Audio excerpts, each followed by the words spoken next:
거 역시 그 핵심적인 정책에 대한 비전은 아래로부터 그 진보 세력이 그 계속해서 해왔던 일들이에요. 이를테면 무상급식 문제도 지금 더러 현실화되고 있습니다만 2001년서부터 무상급식 전국 네트워크라는 그런 조직을 만들어서 아래로부터 현장 조직을 해나갔던 생활 정치를 해나갔던 사람들이 한 거예요. 물론 아직 부족하죠.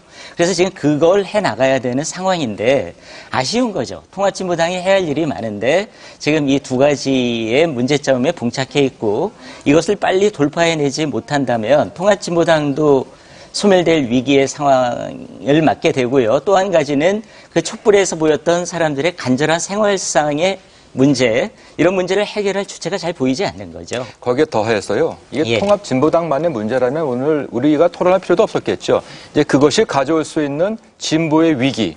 이제 이것 때문에 오늘 토론을 이제 마련한 거 아니었겠습니까? 네. 김 교수님? 진보의 위기가 타이틀이었었는데요.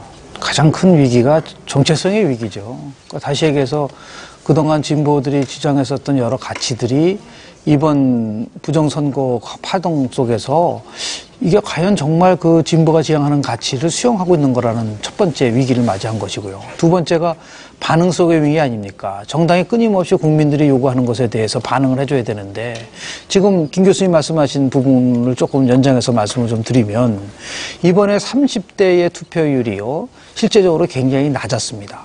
54.3%라고 하지만 20대는 투표율이 5% 정도 증가한 반면에 30대, 40대의 투표율이 떨어졌어요.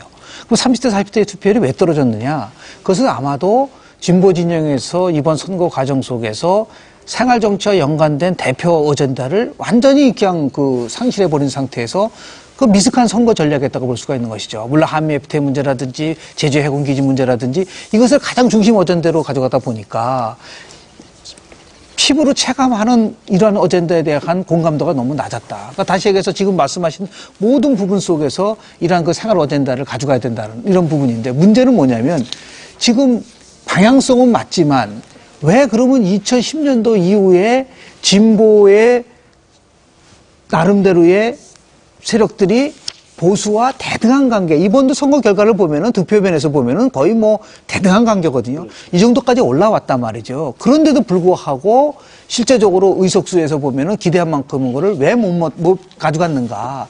이런 것 속에서 바라봐줘야 되는데. 진보 진영에서 지금 제일 불만이 뭐냐면 너무나 많은 민생 의제가 있는데 이 통합진보당이 이 문제를 빨리 해결하지 못하고 있다. 그러니까 국민들이 요구하는 거를 통해서 빨리빨리 반응을 해줘야 되는데 반응을 못 해주니까 답답하고 참담하고 느끼고 있는 것이죠. 이게 만약에 정상적인 정당이었다고 한다면요.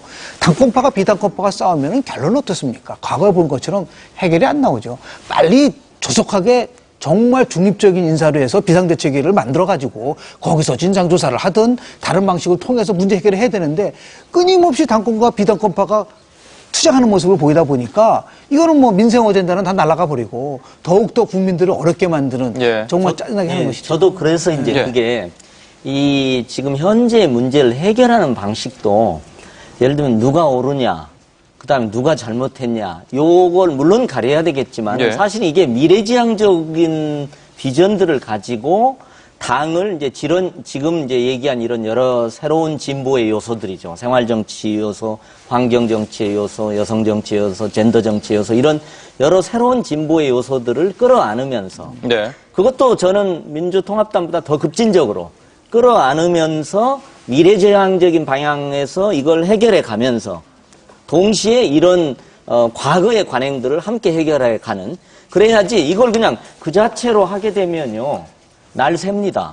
그리고 예를 들면 지금 현재 이걸 해결해 가는 데 있어서도 뭐 진성당원 문제라든지 이런 당원 자격 문제 이런 것들을 하는 과정이 사실상 5월 30일 개원까지 지금 시간이 얼마 남지 않았습니다.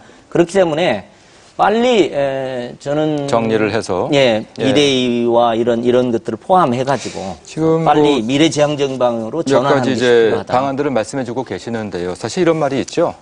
보수는 부패로 망하고 진보는 분열로 망한다. 이런 얘기가 있는데, 그래서 모쪼록 이 진보가 빨리 이제 거듭나기 위한 내용으로 이제 방안을 좀 여쭤보도록 할게요.